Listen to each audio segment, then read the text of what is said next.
So I'm Jessica Hebb. I'm the intake worker for Wentworth Homelessness Service.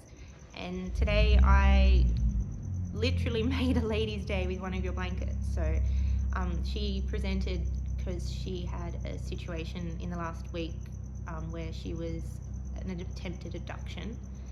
So really traumatic experience, and is unsafe for her to return home with her children. And the police have told her she can't go back. She already has a pretty traumatic history, so it was a lot. And she just found our office today and said she didn't know why she had to come there, but something was telling her in the universe that she had to come see us, even though she didn't think we'd be able to help her. And through telling her story and the rest of it, we've been able to help her. But not long after she presented to our office, there was an escalated client that came in that really triggered her, and it put her into a complete trauma shutdown. So she just started screaming and her whole body shut down, to the point that her husband had to carry her out of the office to a safe part of the office where she didn't hear a raised voice, because that's how triggering it was.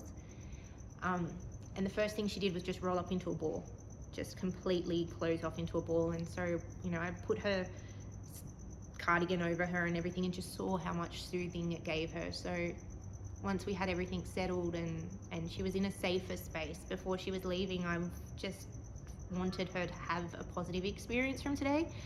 So I got one of the blankets that we had, and it just happened that it was a crocheted blanket, and she'd been talking about how she has temperature control issues, and that blankets are normally too hot and things like that, but I just saw how much soothing it gave her. So I gave her this bright pink and purple crocheted blanket that as soon as she saw it, she just cried, because they were her favorite colors. So that was huge. And I said to her that it was to give her some safety so that she could have a positive, happy hug.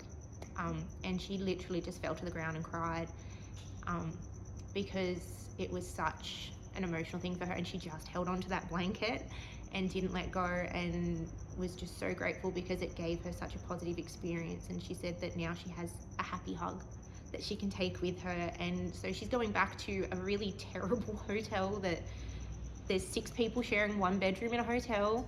I think it took her 3 hours to get her kids to school today. But she now has this blanket that the first thing she said was, "Oh my God, it reminds me of my Nana." And her Nana is the only safe person that she had through her life, because it was crocheted. And then she saw it had like the pretty scalloped edges, and she's actually on the spectrum, and for her it was a really big sensory thing. So she was self-soothing with the blanket, as well as having that hug. So thank you.